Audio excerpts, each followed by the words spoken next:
Raise your fist together. I am somebody. I may be poor, but I am somebody. Red and yellow, brown, black, and white. We're all precious in God's sight. Everybody is somebody. Stop the violence. Save the children. Stop bullying. Save the children. Hold your head high. Stick your chest out. You can make it. Keep hope alive. Keep hope alive. Keep hope alive. Hi, I'm Dr. Sonia Whitaker, National Education Policy Director for Push for Excellence. And on behalf of the Rainbow Push Coalition, we'd like to thank you so much for giving of your gift of time today and joining us here on our Saturday morning forum. We also want to thank Word Network for bringing you to us and us to you, and yet we recognize that there are many of you who are right now watching us on Facebook Live, and we're excited about that. We want you to simply pause for just a second and like our Facebook page.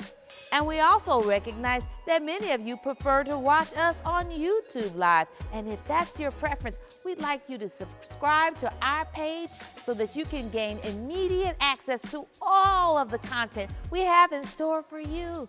And speaking of that content, we can't do this without you.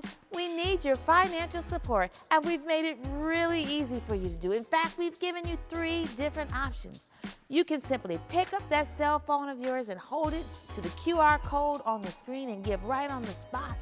And if you prefer, you can take that same cell phone and simply text the word PUSH to 41444. Text PUSH to 41444.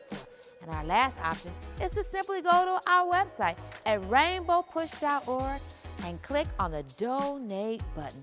And after all of that is done, I want to remind you that whatever you're thinking about doing, do not touch that dial, because the push is on. Keep hope alive. Hello, I'm Robert Patillo, and I'm the Executive Director of the Rainbow Push Coalition Peachtree Street Project here in Atlanta, Georgia. I would like to invite you to this year's 23rd Annual Creating Opportunity Conference, which will be held October 19th through 21st at the Hyatt Regency Hotel in downtown Atlanta. This year, we will be embracing the change in an unstable global economy. We'll be having sessions on everything from political leadership to elections to a women's roundtable, international discussions on social economic issues that exist around the globe. The first 2 days, you'll be able to log in and view the conference from anywhere in the world. For more information, go to rainbowpush.org or email myself, R. Patillo, at rainbowpush.org, or our program director, Trina Heathington, at theheathington@rainbowpush.org. And as Reverend Jackson would say, make sure that you keep hope alive. Well, we're back for another Spotlight on Education, and who do we have with us? Our regular, she's really the host of all of this. She's acting brand new. I'm trying to figure out if we have a guest or not. I'm family. It's good to see you all. Thank you so much for giving up your gift of time and for joining us for our Spotlight on Education. Before we talk about our topic for today, I want to remind all of you to please mark your calendars. We are launching and hosting the next event in our Critical Thinking series entitled Shaping America's Education Agenda. This free virtual event will take place on Thursday, October the 6th from 6:30 p.m. Central Standard Time to 8 p.m. I want to stress that the event is actually free, and all you have to do to register is to visit pushexcel.org.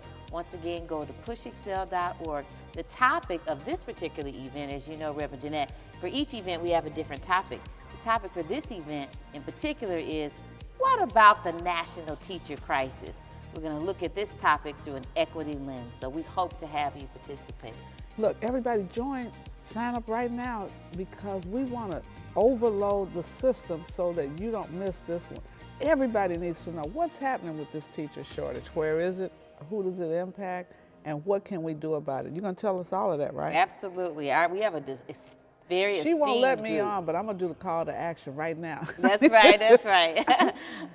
We have a esteemed group of panelists who are going to bring information to you about not only what is happening relevant to the national teacher shortage, or crisis as I like to call it, but they're going to give you recommendations from a practical and policy perspective about what can happen in your respective organization to address it.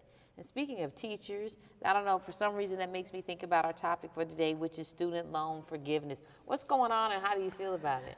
Well, I think we got to expand it, but we first got to get this one implemented. Everybody I know has student loan debt. Now, they have different forms of it. Some have federal student loan debt, and some have state or a personal. They've taken loans out at banks and so forth. You cannot function with the amount of debt that many students have. Right. It's just impossible. Now, if you get married, you're just marrying debt. You have debt, he has debt. And that's a problem. Yeah, it's one thing to be poor, but to have that kind of debt.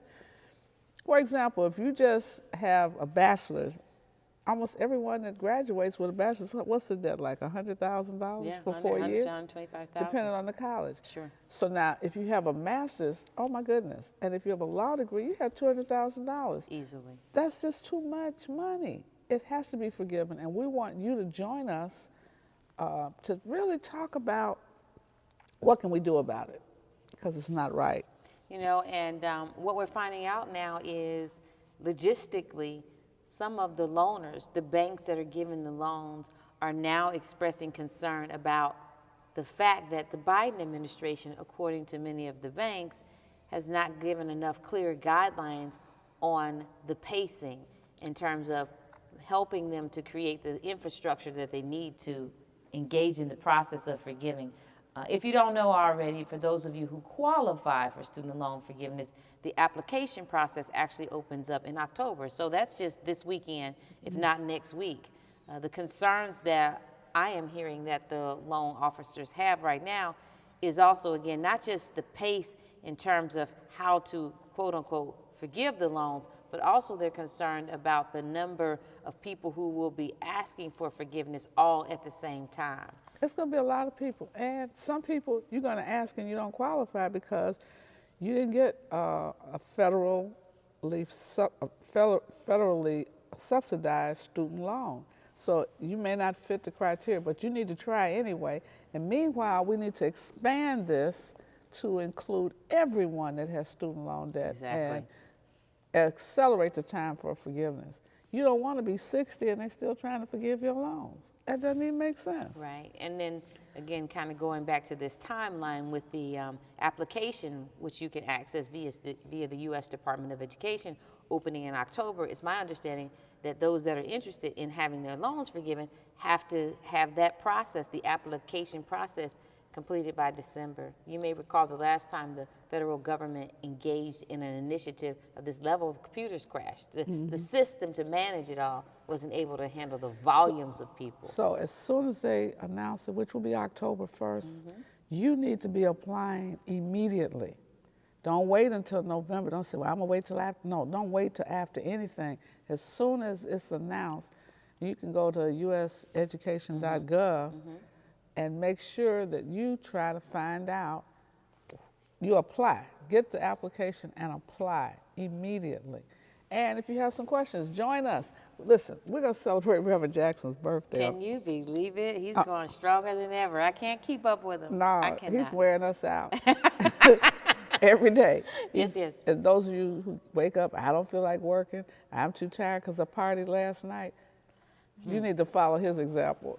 You push past your pain and you keep on coming, keep on giving. Well, October 8th is his actual birthday, so we're looking for students or anyone that has student loan debt. Meet us at PUSH. Why? We're not forgiving the debt, but we're going to make sure you have the information you need to I think apply. that's important. Yeah. Also, not only the information, because what I'm learning is some people don't even know if they qualify. Yeah. Because there's a lot of information out there. Some is accurate, some is a myth.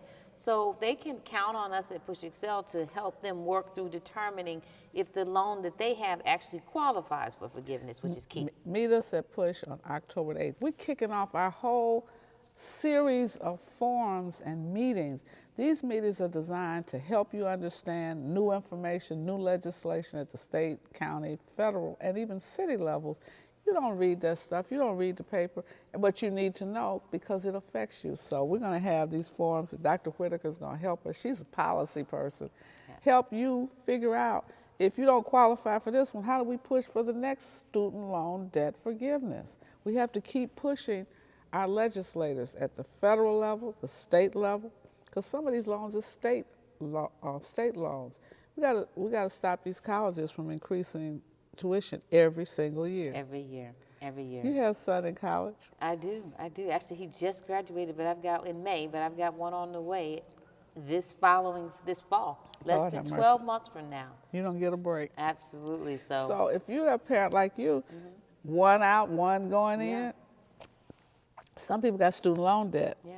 Others, the parents are working 3 and 4 jobs just so they can make sure that you don't have a debt. But for those that have debt, we want to help you get out of debt.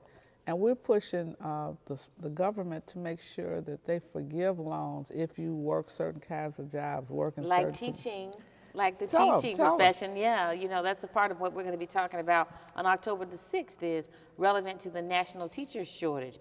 There are far too many teachers in America's schools that come out of college and enter into the profession, and they don't make enough money to pay their loans. So they have 2 and 3 and 4 jobs. And so guess what's happening? They're either leaving the profession or there are other adults who we need in the profession who are not entering.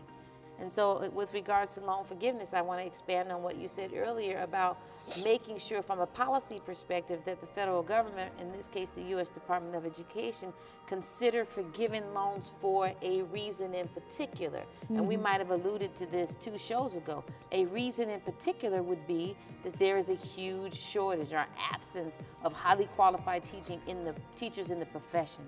And so if we can have one sweeping policy following, of course, appropriate protocols that would address the issue of loans so as to close and fill that gap, we'd be in a lot better place than we are right now. Gotta do it. So that's why we want you. Join us October 8th. Yes, we want you to wish Reverend Jackson a happy birthday. Yes, we want you to rejoin and recommit yourself to Rainbow Push. But the real thing we want you to do is to get involved, get engaged, get inspired to become a part of the movement. I cannot fight harder for you than you fight for yourself.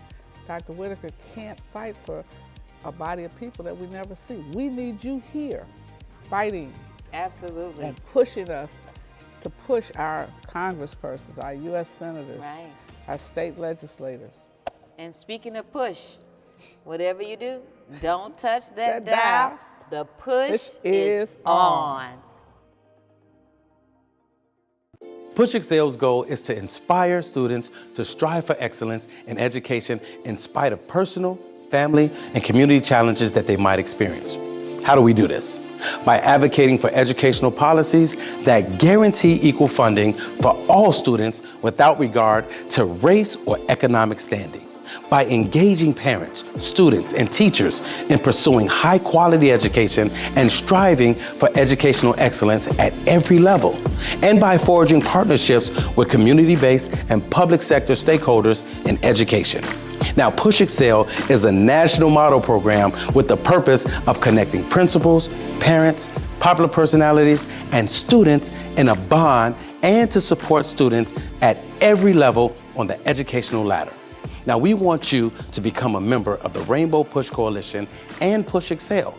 Your annual membership can help us to change policies that impact students, colleges, and universities all around the country. So step up and sign up today. Membership is only $35, and if you're a student or a senior, $15.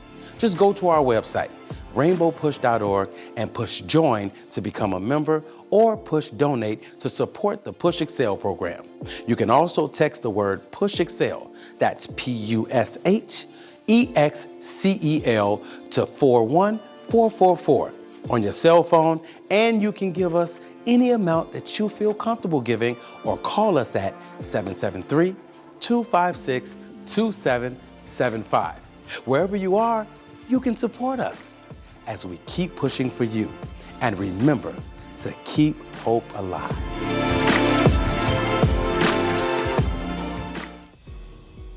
I know you've been wondering, why should you vote in these midterm elections? What does it even mean to vote now? What's happening? And we're going to use Illinois as a model, and I am so excited. We have the state senator from Illinois, who happens to be the senator for really Rainbow Push. We are in his legislative district, and I have with me Senator Robert Peters. I am so excited. This is an organizer. He was formerly an organizer. Whenever organizers become elected to office, there's a connection to the community, I think. Yeah. So Senator Peters, thank you for coming on our broadcast. I think it's the first time we've had a sit down with you. Yeah, this is the first time. Thank you so much for having me. And so he's going to give us a legislative update on an issue that I think every one of us have had a relative, or we've had or even ourselves have been forced to deal with, this idea of cash bond or cash bail.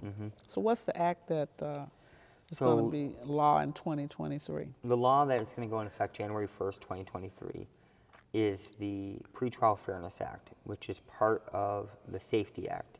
So I know a lot of people have heard online or on TV about the Safety Act, but this specific component is called the Pretrial Fairness Act, and it will do a multitude of things. It will end cash bail. Okay, number one, it ends cash bail. What does that mean? It means, so our current system is based off of whether you have money in your wallet, determines whether you're going to go free. The new system says, no, we need to focus on safety, public safety, not money in your wallet, to determine whether you go free. So this means, currently in the system, if you are charged, not convicted, charged with a crime, Right. whether it's a misdemeanor or a felony, you may be forced to pay bail. Yeah. And it's cash. Yes, and the other part about this is, so when you think about it, you have to put up cash, and I think you're going to hear more about this in greater detail about people, but it essentially puts people into the place of criminalizing poverty, and has nothing to do with whether someone or some person is in a safe position in life, and I think that's a horrible way to build any system, is one that locks people So in poverty. if I'm charged with stealing something, if I'm charged with even some of the traffic violations, right? Yeah. I may be asked to put up a bond, which is to post bail. And so this affects a lot of people. What are some of the circumstances that I could be forced to post bail? Yeah, I mean, it could be anything from drugs.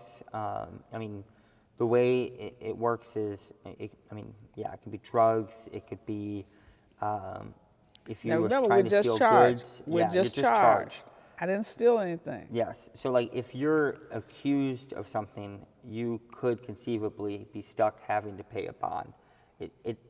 Under the Pretrial Fairness Act, we just moved to a presumption of innocence instead of a presumption of guilt, which I think is very important in terms of the system, because that's how you hear this all the time, right? We all talk about, everyone individually says, oh, we're innocent until proven guilty, except we have a system that literally works the opposite, and one that values whether you have a certain amount of money in your wallet to even make the case about whether you're innocent, which is part of the problem. Now, you told me before we came, I always want to tell you what we say off camera. He told me before camera, some people are forced almost to plead guilty for crimes they didn't commit because they want to get out.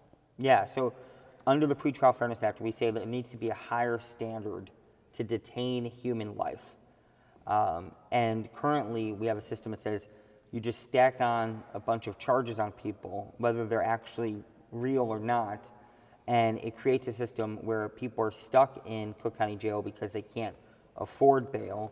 They're stuck with a host of fake charges being thrown at them, and because they hate that so much, they decide to plead to get out. And I think that the next guest that you're going to have on is going to go into a little bit greater detail about how that impacts a person, how that impacts the community.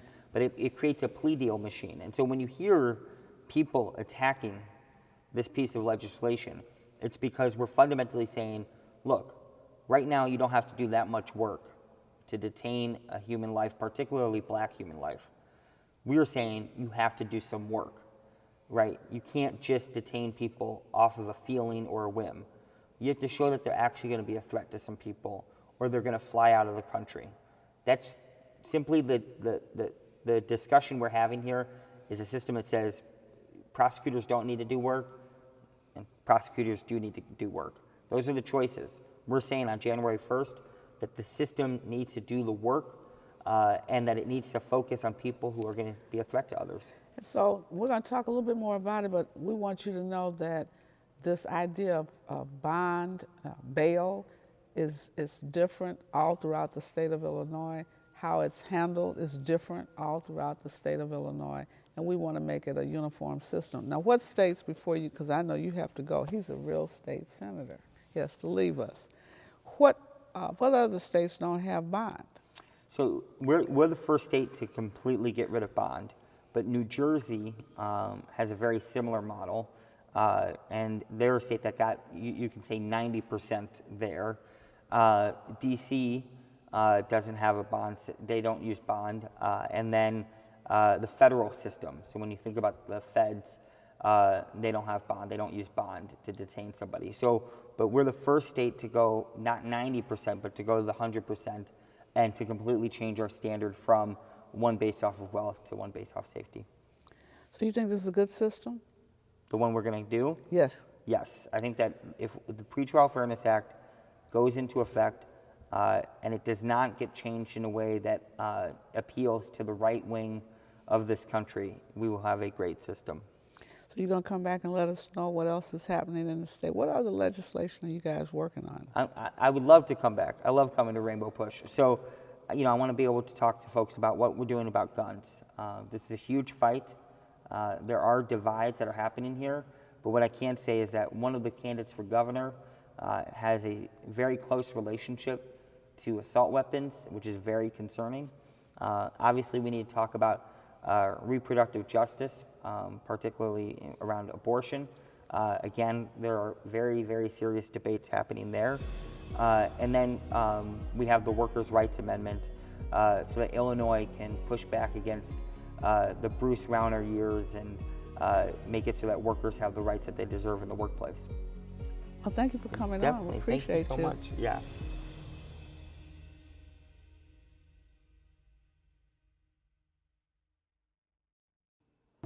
This is Bishop Tavis Grant, the acting National Executive Director of the Rainbow Push Coalition. I want to thank you for joining our International Saturday Morning Forum. You know, we've got so much going on. I first and foremost want to thank one of our incredible contributions from Jerlyn Lambert. Thank you so very much for responding to the call and the cause of our relief effort to help those in Eastern Kentucky, as well as our Keep Hope Alive Jackson, Mississippi. You know, we've just sent one truck. We've got another truck being packed and on its way to Jackson, Mississippi. And I want to thank all who contributed to that initiative. And of course, I want to say happy birthday to Yusuf Jackson and Attorney Joyce Tucker.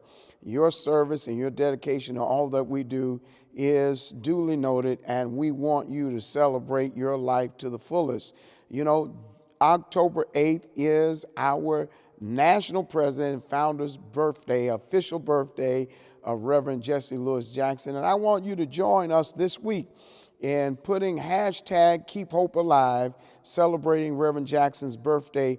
Every day this week, I want you to do something on your social to help us celebrate his birthday. And we will convene at the Fellowship Church of Chicago. Pastor Reginald Sharp and Tamron Hall will be hosting an incredible virtual and in-person birthday celebration for Reverend Jesse Jackson on October 14th. You can see the information on the screen, and you can go to www.rainbowpush.org and get more information. You know, as we are working to bring relief to these areas around the world, Puerto Rico and Haiti will not be forgotten. And of course, our affiliates and our partners in Central Florida, we want you to know we're praying for you and help is on the way. All that we do it just for you because we are striving each and every day to keep hope alive. Hi, I'm Dr. Sonia Whitaker, National Education Policy Director for Push for Excellence, and we're back. We're so excited to announce with you that we are prepared to launch the next event in our Critical Thinking series, and the topic of discussion will be, what about the national teacher crisis? A focus on this topic through an equity lens. Our esteemed group of panelists are prepared to talk with you about this topic from multiple perspectives. Reserve your spot. Don't lose your place. All you have to do to register for this free virtual event is visit pushexcel.org. The event is being held on October the 6th from 6:30 p.m. Central Standard Time to 8 o'clock p.m. Central Standard Time. Again, go to pushexcel.org and register for this free virtual event. Look forward to seeing you there. Well, we're back. We're still talking about no cash bail, and I'm here with the executive director of SOUL, S-O-U-L. That's an interesting name of an organization. It's Tanya Watkins. So we were just talking to Senator Peters about this new pretrial Fairness Act, and it really deals with no cash bail. Why is that important, and who does it impact? That's a great question, Reverend Jeanette. And so I want to lift up that it does end cash bail, and it really affirms the right to pretrial fairness. You know, in this country, people have a right to be presumed innocent until proven guilty. And the system that we have now actually denies them that. Folks who are accused of something are put into county jails, places that are unsanitary, places that are awful and dangerous. And they have to sit there sometimes years before they can go to trial if they don't have enough money to bail themselves out. And so, of course, this impacts primarily poor folks and disproportionately impacts Black and brown folks. So tell me a story about someone that had a problem making bail and what happened to them. Yeah, I think, you know, one of the first stories that I heard that really made me straighten up my back and say, you know, this is an issue. It was about 7 years ago, back when I was a volunteer with SOUL. I wasn't working there.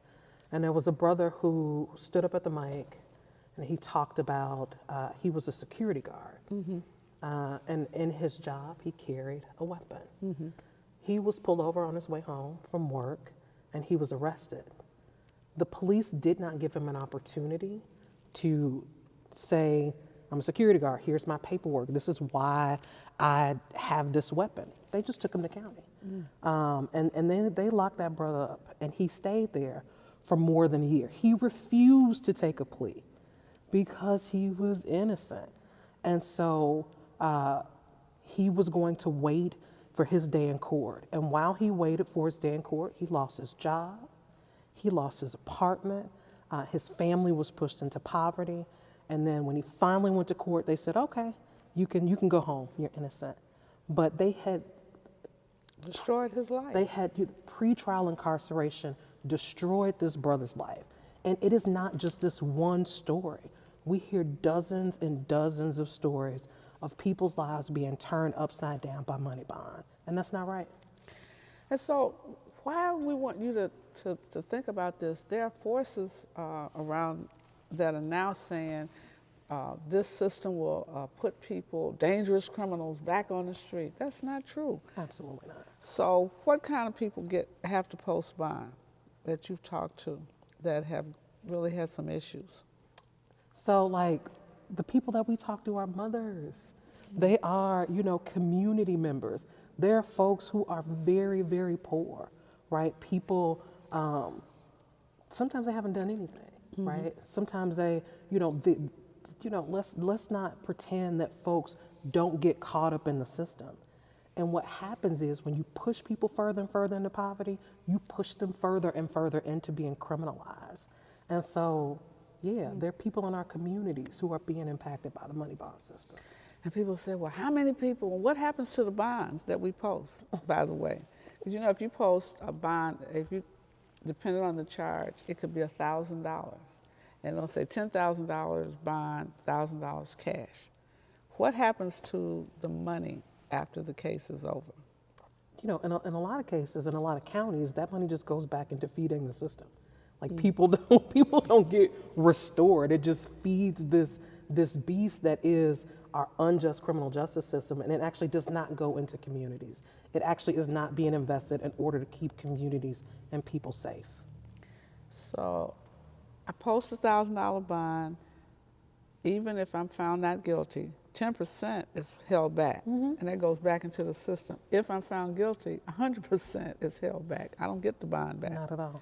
So I struggled and borrowed from 10 family members just to get the bond, and then it's going to go right back in a system that's unjust. That's right. And I haven't been convicted. It's just, and if I'm convicted, 100% goes back into the system. That's right. And this may be for a misdemeanor or something that I wouldn't even be in county a year for. But it's just churning money back into a system that is helping to lift poverty. What are some of the other stories that because you deal with people every day around this issue, and why should people focus on it now, and this election is coming up? Why should they get out and vote? This is a conversation that has been going on for a very long time. For years, we have been talking about what we need to do to end mass incarceration in our communities.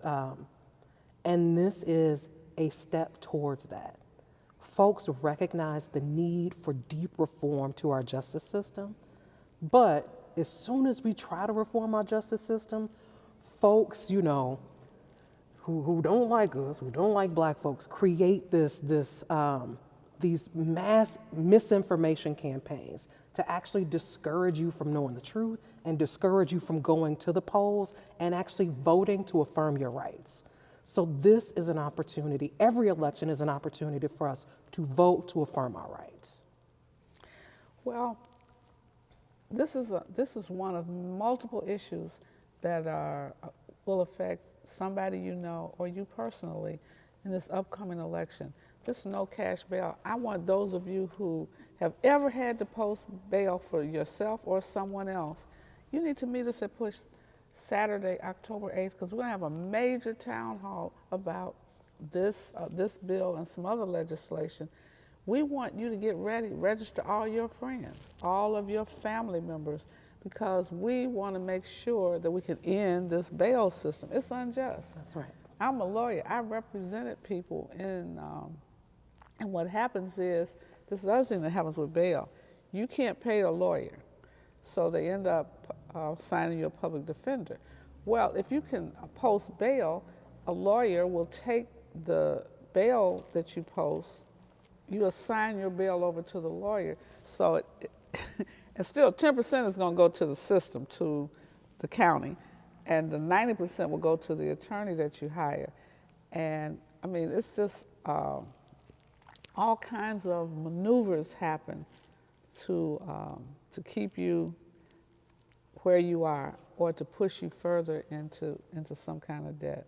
I've watched people post assigned property, cars, and put a lien on houses just to post bail for something that they are not guilty of. So now your house is in jeopardy. You may lose your car. You lose your grandmother's money that she had been saving. All of that happens in this system.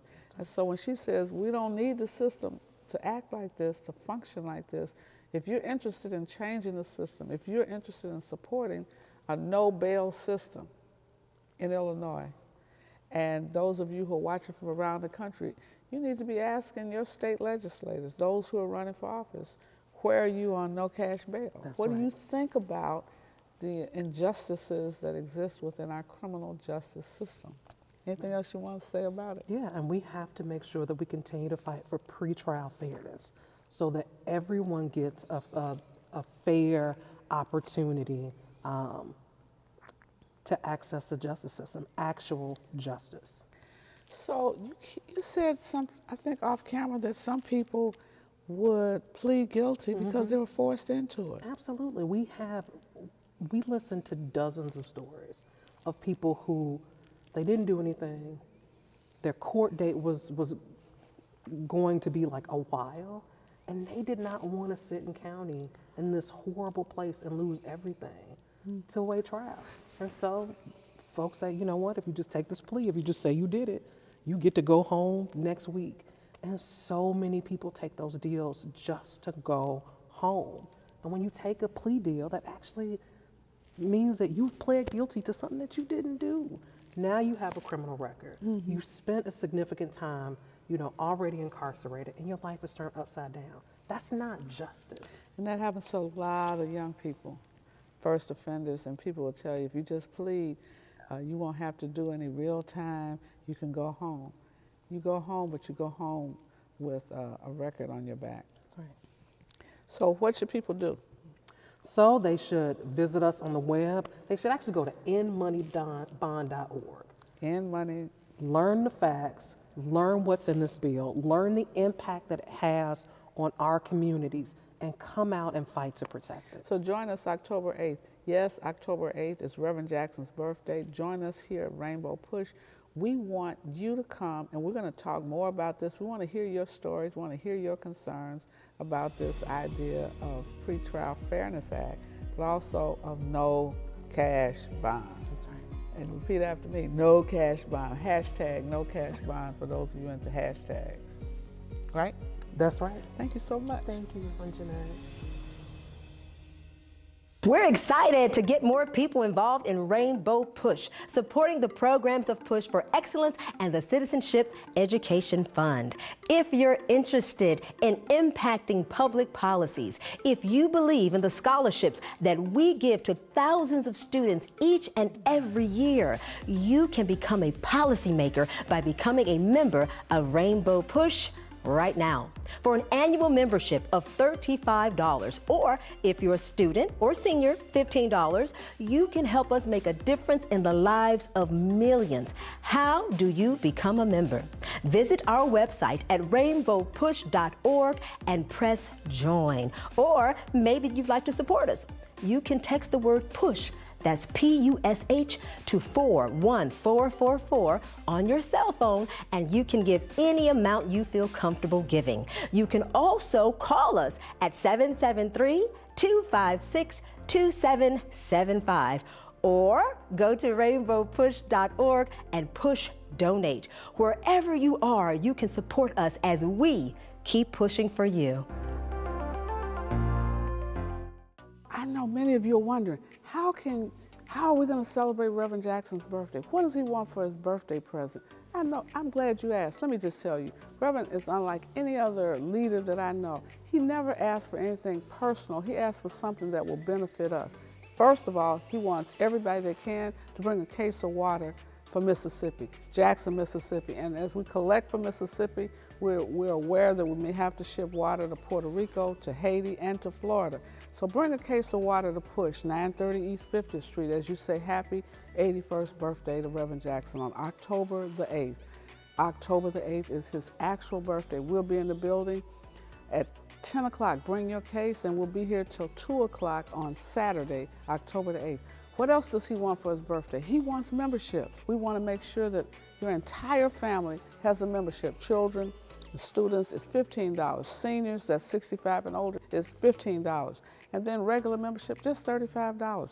Reverend Jackson said, bring some new memberships. Or you can simply click on the QR code that's on the screen, and you can become an active member of Operation Push. That's not the end of the birthday. I know you say, we want a bigger celebration. Well, the bigger one is going to be October 14th. It's at Fellowship, his home church, where we're going to pay tribute to Reverend. We will have a lot of celebrity voices. We'll celebrate him. We will have great music, great tributes from people all over the world are saying happy 81st birthday to Reverend Jesse Jackson. If you want to be a part of that, you need to meet us at Fellowship Missionary Baptist Church. And more information is on our website, and we'll be posting in social media every day leading up to October 14th. Welcome back. I'm Dr. Sonia Whitaker, National Education Policy Director for Push for Excellence. And for those of you who are not clear, Push for Excellence is actually the education arm of the Rainbow Push Coalition. And I want to talk with you briefly about a term that is so often used these days in education, and it is referred to as equity in education. My talk with you is about to what extent are we committed and putting the types of resources, policies, and practices in place to ensure the goal of equity in education. It's important to recognize that equity is different from equal. In an equal academic environment or in an equal schooling environment, all students in the school or the district, regardless of their level of need and regardless of their academic ability, get access to the same resources, be it financial, be it technological, be it quality of teachers. That's what happens in an environment that is focused on giving students equal access to a quality education versus an environment that is truly practicing the goal of ensuring that all students gain equitable access to a quality education. Equity, as opposed to equal, is about ensuring that all students have exactly what they need. It means that we're taking into consideration the social, the emotional, the academic, and where appropriate, the financial needs of the students that we serve. So it looks different at every school, perhaps. It might look different when you compare levels of access, say, to financial resources and or funding in particular based on the need of the organization.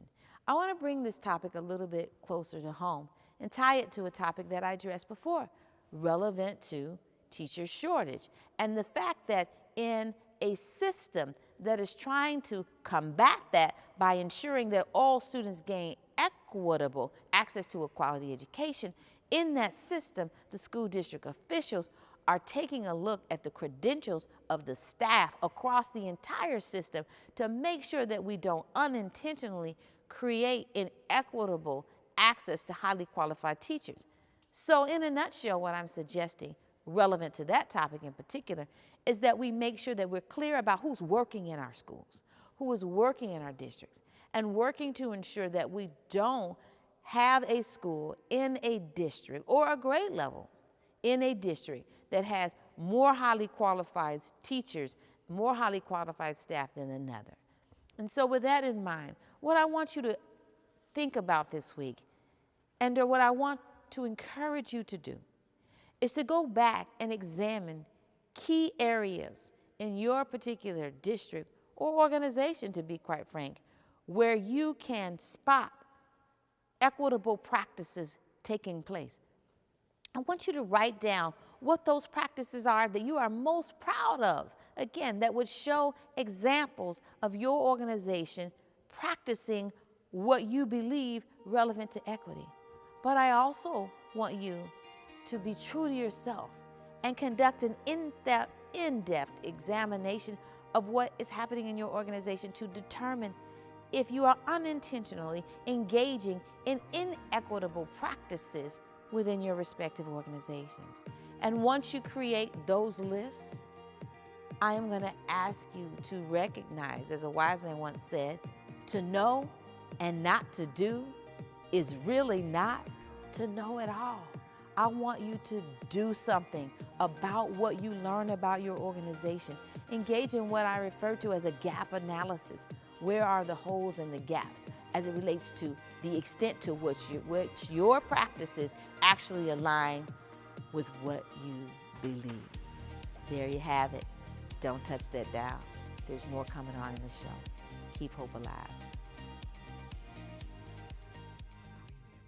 This is Bishop Tavis Grant, the Acting National Executive Director of the Rainbow Push Coalition, along with Reverend Dr. Jeanette Wilson, the National Executive Director of Push Excel. You know, in this auditorium has been some of the most phenomenal occurrences, activities, and events. And today, we're dedicating our broadcast to our beloved brother and volunteer and member of the Push Choir all the way back to breadbasket, Arthur Reed. It's such an moment to be in this auditorium and to hear him sing all the various renditions and all the various songs, all the various rallies, all the way to breadbasket. And for him to have served us in such a faithful way, we want his family to know that as long as we remember him, he yet lives. We are moving in a. Before we get there, Okay. we got to do happy birthday. Happy birthday. Four happy birthdays. One, Bertha McMorris. Happy birthday. We're not going to tell people your age because No, it's no. not true. But we say happy birthday to our own Bertha McMorris, the mother of Lamel McMorris. Incredible. Incredible woman. Never stopped giving, never stopped serving. And she's still serving whenever she can. And so we love you. Also, you had two members of the Jackson family have birthdays this week. Jacqueline Jackson, Dr. Jacqueline Jackson. Dr. Jacqueline Jackson, too. Yes. Roman numeral 2. And Attorney Yusef Jackson. Yeah. Amazing. Yeah, amazing. Happy birthday to you all.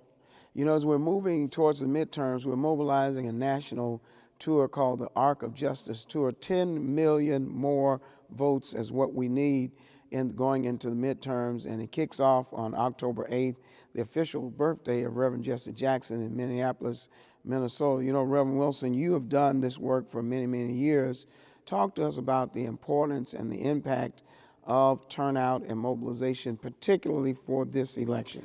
Well, I think it's so significant. I remember when Reverend Jackson decided to run for president. Before he ran, he launched what you remember, the Southern Crusade for Voter Registration and Voter Engagement.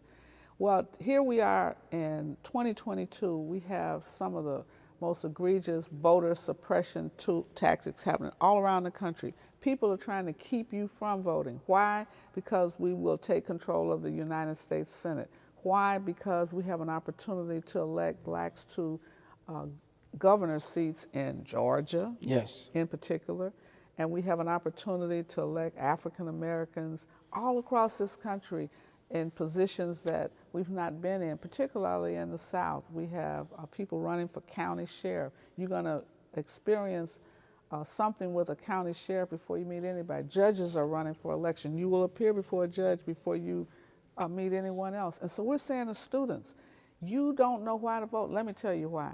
If you have student loan debt, you need to be voting now, this election, November 8th, because you want to elect a Congress and a Senate that will urge the president, and you want to elect state legislators that will reduce and eliminate your student loan debt. You want state legislators that will vote to stop schools from continually increasing tuition. Tuition is rising every year. You're not getting new buildings, you're not getting better services. It's just the tuition keeps going up, your debt keeps increasing. The president has started a student loan debt forgiveness program. It affects those that have federal guaranteed loans. We wanted to wipe out debt for everyone that has a student loan debt that will serve in certain communities under certain conditions. So you're voting for your very future.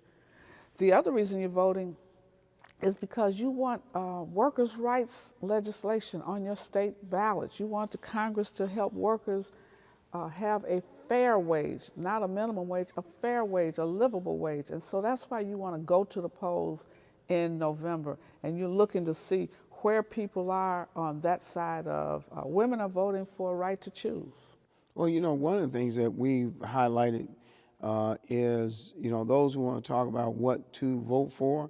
Well, you know, this is going to be the first election that you're going to have to deal with what you didn't vote for. That's right. And the challenge that we're being faced economically as it relates to stifling and stunted wages, access to health care, improving schools, public safety, and ensuring, as we're seeing hurricanes hit our border, a real sense of consciousness as it relates to climate change, and you can't leave out immigration. And so a lot of what you don't vote for impacts you exponentially more than when you look at the issues that you do vote for. And so this mobilization tour is centered around education, mobilization, and activating an electorate that can make a difference this time. And see, young people, everywhere you are, you need to be voting for yourself. You need to be voting for your present and your future. I'm not telling you to vote because somebody died for the vote, and they did. I'm not telling you to vote because of yesterday. I'm telling you to vote for today and tomorrow. You're voting for your children's educational future. We know schools are under-resourced and underfunded. even since Brown versus the Board of Education. You can only change that when state legislatures make education a priority. It's a state's rights, it's not a federal right. So you want to vote for people that say we need a federally protected education where everybody gets access to a high quality public education. So students, you in Ann Arbor, y'all need to turn out in Ann Arbor. When we go to Milwaukee, you need to turn out in Milwaukee. If you're 18 and older, you can go to the polls, you can register and vote. Vote on the campus where you're attending school. You can change the state legislature if you vote in those states. We talk about southern states. More kids go to college in the South than in any other states in America. You can change from red to blue, or blue to purple, or red to purple, if you just vote. Young America, you must come alive again. Our challenge to you as we launch this in the spirit of Reverend Jesse Jackson, we kick it off October 8th in Minneapolis, ground zero for the George Floyd movement that did such a catastrophic change, a climatological change in our culture, in changing construct, law, public policy, and such. You owe it to yourself. You see the web address at the bottom of the screen. You can meet us in Milwaukee. You can meet us in Kenosha. You can meet us right here in Chicago. It is about 17 cities that we're going to. Detroit, Michigan. We're going to Philadelphia. We're going to Toledo, Ohio. We're going to Cleveland, Ohio. Listen, this tour, and listen, you ought to meet Black Voters Matter. Latasha Brown and Cliff Albright are part of this. Dr. Ben Chavis and NNPA. The list goes on. And guess what? You can join us at a city or a location near you. Go to www.rainbowpush.org or hit us on social. Register to join this tour and know that your vote matters this time around. And I am so excited. Every place that we've seen egregious acts of violence against African American males in particular, police misconduct, we're hitting those cities. If you're concerned about it, if you're outraged about it, you need to vote about it. And so when we get to Morgan State University, we're going to be in the Baltimore area. You need to turn out. Turn out for the motorcade, but you need to turn out on November 8th. 10 million new voters will shift the balance of power in the United States Congress, United States Senate, as well as in the state legislatures. We're not even telling you who to vote for. We're telling you to vote for the issues, the person that is going to represent the issues you're most concerned about. Criminal justice, if you're concerned about women's rights, if you're concerned about student loan debt forgiveness, any issue that you're concerned about. If you want to concerned about infrastructure, concerned about whether or not your city, state is getting the right infrastructure dollars, and you might need to change the governor. You might need to change who's in the state legislature. I don't know who's in your state. You're going to South Carolina. Going to South Carolina, and we're going to end in Jacksonville, Florida. As Dr. Wilson talks about these particular issues, let me tell you something. Not voting, a no vote is a vote. And you owe it to yourself when you look at this climate of insurrection, the mobilization of insurrectionists, and all of these various means of suppressing and oppressing the electorate. It is Black and Brown, the coalition that we have built over the years across the country, that's going to make a significant change and difference in the quality of life. The politics of poverty are going to play a significant role in these elections, and you can make a difference. So go to that website at the bottom of the screen, www.rainbowpush.org. Go to the Arc of Justice tour site, sign up to meet us. We're going to be on the bus, we're going to be on the street, and we're going to keep hope alive. Hey, wait a minute. I know you're saying, I didn't hear my state, my city. Well, we have some more. We're going to Richmond, Virginia. Yes. If you're anywhere near Richmond, if you're in 100 miles of Richmond, you need to drive to that spot so you can be a part of this voter rally. We want to energize people in Virginia. I know it seems like things are not going the way they should. Well, you can vote about it. If you vote, it will change America to be better. And then, wait a minute, we got to go to Raleigh, Durham. I'm telling you, this is Raleigh-Durham. Let me tell you something. You got to get on the bus. Got to get on the bus or drive your car. Meet us in Raleigh-Durham. That's on October 17th. I know you say I'm busy. No. This is our opportunity in this day and time. Some of you never been a part of any voter registration campaign. You weren't even born in 1983. It's time for you to get on board this voter campaign. You ought to have it written somewhere. Somewhere. If you were born in the 80s, then it's time for you to get on this voter registration, voter engagement, voter empowerment campaign. You could be running for office next time. You want to see how you do this. How do you organize? How do you mobilize? How do you change these voter suppression tools? You overwhelm them with your presence. If we turn out in the polls, they can't suppress it. It's a new day. I was in Mississippi when you had to register twice to vote one time. You had to register in the city where you lived, then you had to drive maybe 50 to 100 miles to the county to register and vote. Those are the kind of schemes that people have.